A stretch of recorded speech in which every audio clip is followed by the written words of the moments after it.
ഇന്നത്തെ ട്രെൻഡുകൾ നാളെ ഔട്ട്ഡേറ്റഡും മറ്റന്നാൾ പഴഞ്ചനും അതിനും അപ്പുറത്തേക്ക് ചെല്ലുമ്പോൾ ഇതേതോ ജാമ്പവാന്റെ കാലത്തുള്ളത് എന്നൊരു ലെവലിലേക്ക് മാറുകയും ചെയ്യുന്നു. ഇതൊരു പച്ചയായ യാഥാർത്ഥ്യമാണ്. പക്ഷെ നമ്മൾ ഒന്ന് മനസ്സിലാക്കുക, ഇന്ന് നമ്മൾ നിസ്സാരമായി വലിച്ചെറിയുന്ന പലതും നാളെ ചരിത്ര ഗവേഷകരുടെയും പുരാവസ്തു ഗവേഷകരുടെയും അമൂല്യ നിധികളായി മാറുന്നു എന്നുള്ള സത്യം. നമസ്കാരം, ഞാൻ ജിനേഷ്. വീഡിയോയിലേക്ക് സ്വാഗതം. ഒരു കാലഘട്ടത്തെ പ്രിസർവ് ചെയ്തു വെച്ച് ആയിരക്കണക്കിന് വർഷങ്ങൾക്ക് ശേഷമുള്ള വരും തലമുറയ്ക്ക് ഒരു ഗിഫ്റ്റായി നൽകാൻ കഴിയുമോ? കേൾക്കുമ്പോൾ ഒരു ഭ്രാന്തമായ ആശയമാണെന്ന് തോന്നിയേക്കാം. പക്ഷെ ഒന്നോർക്കുക, ഈ ഒരു ചിന്തയാണ് ശരിക്കും ടൈം ക്യാപ്സൂൾ എന്ന് പറയുന്ന ഒരു കൺസെപ്റ്റിന് പിന്നിൽ. നമ്മൾ ഇന്ന് പറയുന്നത് ജോർജിയയിലെ ഏറ്റവും പുരാതനവും ഏറ്റവും നിഗൂഢവും രഹസ്യാത്മകവുമായ ടൈം ക്യാപ്സൂളിന്റെ കഥയാണ്. കഥയിലേക്ക്. ഒരു ടൈം ക്യാപ്സൂൾ എന്ന് പറയുന്നത് ഒരു കാലഘട്ടത്തിന്റെ സാംസ്കാരികവും സാമൂഹികപരമായ ശേഷിപ്പുകളെ ഒരു നിശ്ചിത കാലത്തേക്ക് സംരക്ഷിച്ചു വെക്കുക എന്നുള്ളതാണ് ഉദ്ദേശിക്കുന്നത്. ഉദാഹരണം പറഞ്ഞാൽ, ഞാൻ എന്റെ നിത്യോപയോഗ സാധനങ്ങളെല്ലാം ചേർത്ത് ഒരു ചെറിയ നിലവറ പോലെ മണ്ണിനടിയിൽ ഉണ്ടാക്കുക. വളരെ സുരക്ഷിതമായ രീതിയിൽ ലോക്ക് ചെയ്യുന്ന രീതിയിൽ ഒരു നിലവറ ഉണ്ടാക്കുക. ചിലപ്പോൾ നൂറുകണക്കിനോ ആയിരക്കണക്കിനോ വർഷങ്ങൾക്ക് ശേഷമായിരിക്കാം ഒരാളത് കണ്ടെത്തുന്നത്. അപ്പൊ എനിക്ക് വേണമെങ്കിൽ ആ നിലവറയ്ക്കുള്ളിൽ അല്ലെങ്കിൽ ആ ഒരു പേടകത്തിനുള്ളിൽ എനിക്ക് വേണമെങ്കിൽ ഒരു മെസ്സേജ് പോലും എഴുതി വെക്കാം. അതായത് ഏത് കാലത്ത് ആരാണോ ഇത് തുറക്കുന്നത് അയാളുമായി സംവദിക്കാൻ വേണ്ടി, അയാൾക്ക് പാസ് ചെയ്യാൻ വേണ്ടി എനിക്കൊരു മെസ്സേജ് അതിനകത്ത് സൂക്ഷിക്കാൻ പറ്റും. ഒരു എഴുത്ത് ഞാൻ എഴുതി വെക്കുകയാണ്. അപ്പോൾ ചിലപ്പോൾ നൂറുകണക്കിനോ ആയിരക്കണക്കിനോ വർഷങ്ങൾക്ക് ശേഷമായിരിക്കാം ഒരാളത് കണ്ടെത്തുന്നത്. അയാളത് കണ്ടെത്തുമ്പോൾ ശരിക്കും പറഞ്ഞാൽ എൻ്റെ ഒരു കാലഘട്ടവുമായി അയാൾ സംവദിക്കുകയാണ് ചെയ്യുന്നത്. ആയിരക്കണക്കിന് വർഷങ്ങൾക്ക് ശേഷം നമുക്കറിയാൻ പറ്റാത്ത ഏതോ ഒരു തലമുറയിൽപ്പെട്ട ഒരാൾക്ക് ഞാനൊരു സന്ദേശം അയക്കുന്നു എന്ന് ചിന്തിച്ചു നോക്കുക. ഇതൊക്കെ തന്നെയാണ് ടൈം ക്യാപ്സൂൾ എന്ന് പറയുന്ന കൺസെപ്റ്റിന്റെ പിറവിക്ക് പിന്നിൽ. ഈ ടൈം ക്യാപ്സൂളുകൾ എന്ന് പറയുന്ന കൺസെപ്റ്റ് പണ്ട് കാലം മുതലേ നിലനിൽക്കുന്നുണ്ടെങ്കിലും ജോർജിയയിലെ ഒഗ്ലതോർപ്പ് യൂണിവേഴ്സിറ്റിയിൽ സ്ഥിതി ചെയ്യുന്ന ക്രിപ്റ്റ് ഓഫ് സിവിലൈസേഷൻ എന്ന ടൈം ക്യാപ്സൂളാണ് ഇന്നത്തെ ആധുനിക കാലത്തെ ടൈം ക്യാപ്സൂളുകളുടെ തലതൊട്ടപ്പൻ എന്ന് നമ്മൾ വിശേഷിപ്പിക്കുന്നത്. ഇതിന്റെ ഏറ്റവും വലിയ പ്രത്യേകത എന്ന് പറയുന്നത് 1940 തയ്യാറാക്കപ്പെട്ട ഈ ഒരു ടൈം ക്യാപ്സൂള് തുറക്കാൻ വേണ്ടി ലോക്ക് ചെയ്തേക്കാണ്. അപ്പൊ ഇത് ഓപ്പൺ ചെയ്യാൻ വേണ്ടിയുള്ള ടൈം പീരീഡ് സെറ്റ് ചെയ്തിരിക്കുന്നത് AD 8113 അതായത് 8113 മാത്രമേ ഇത് ഓപ്പൺ ചെയ്യൂ എന്നർത്ഥം. അതായത് ഒന്ന് ചിന്തിച്ചു നോക്കുക, ഏതാണ്ട് 6000 വർഷങ്ങൾക്ക് ശേഷമാണ് ഇത് തുറക്കാൻ പോകുന്നത്.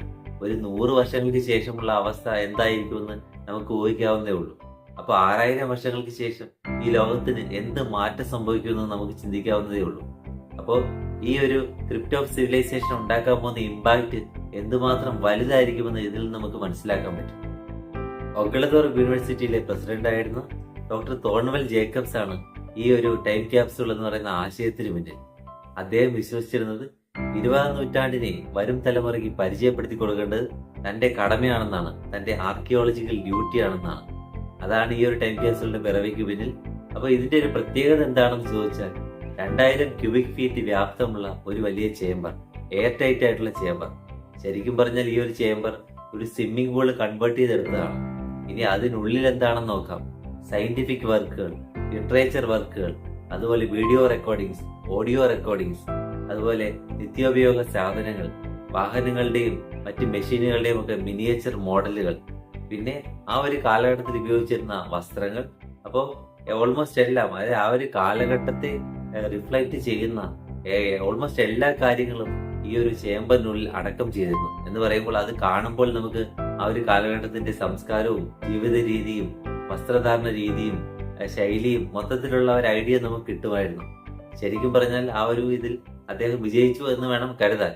അത് പൂർണ്ണമായ വിജയം കാണണമെങ്കിൽ AD 8113 അത് തുറന്ന് ആ ഒരു തലമുറ അത് കാണണം. ആ ഒരു തലമുറ ഏത് രീതിയിൽ അതിനെ കൺസീവ് ചെയ്തു എന്നുള്ളതും ഒരു വലിയ പോയിന്റ് ആണ് എന്നുള്ളതാണ് കാര്യം. ഇനി ടൈം ക്യാപ്സൂൾ എന്ന് പറയുന്ന കൺസെപ്റ്റ് കടമെടുത്ത് നിർമ്മിച്ചിരിക്കുന്ന മറ്റൊരു നിർമ്മിതിയെ കുറിച്ച് നമുക്ക് നോക്കാം. ഒരു എയ്റോപ്ലെയിനിന്റെ ബ്ലാക്ക് ബോക്സ് എന്താണെന്ന് നമുക്കറിയാം. ഈ അടുത്തും അതിന്റെ ഇമ്പോർട്ടൻസ് നമ്മൾ മനസ്സിലാക്കിയതാണ് പ്ലെയിൻ ക്രാഷ് നടന്നപ്പോൾ. നമ്മളിപ്പോൾ പറയുന്നത് എർത്തിന്റെ ബ്ലാക്ക് ബോക്സ് ആണ്. ടാസ്മാനിയയിൽ സെറ്റ് ചെയ്തിരിക്കുന്ന ഒരു വലിയ എയർബസിന്റെ വലിപ്പത്തിലുള്ള ഒരു ക്യാബിൻ, ഒരു സംരക്ഷിത കവചങ്ങളുള്ള ഒരു ക്യാബിനുള്ളിൽ ഒരു സൂപ്പർ കമ്പ്യൂട്ടറും മറ്റ് അനുബന്ധ ഇലക്ട്രോണിക് സംവിധാനങ്ങളും. അതിന് കണ്ടിന്യൂസ് ആയിട്ട് പവർ നൽകാൻ വേണ്ടി സോളാർ പാനൽ, അത് സ്റ്റോർ ചെയ്ത് വെക്കാൻ വേണ്ടി ഹൈ പവർ സ്റ്റോറേജ് ബാറ്ററികൾ. ഇതിന്റെ ഉദ്ദേശം എന്ന് പറയുന്നത് അന്തരീക്ഷ നിലയിൽ താപനിലയിൽ ഉണ്ടാകുന്ന മാറ്റങ്ങൾ വളരെ കൃത്യമായി പഠിക്കുന്നു. അതുപോലെ ക്ലൈമറ്റിക്കൽ ചേഞ്ചുകളെ കൃത്യമായി അനലൈസ് ചെയ്യുന്നു. അപ്പൊ ഈ ഒരു ബസ്, ഈ ഒരു ക്യാബിൻ വളരെ സംരക്ഷിതമായിട്ടാണ് സൂക്ഷിച്ചിരിക്കുന്നത്.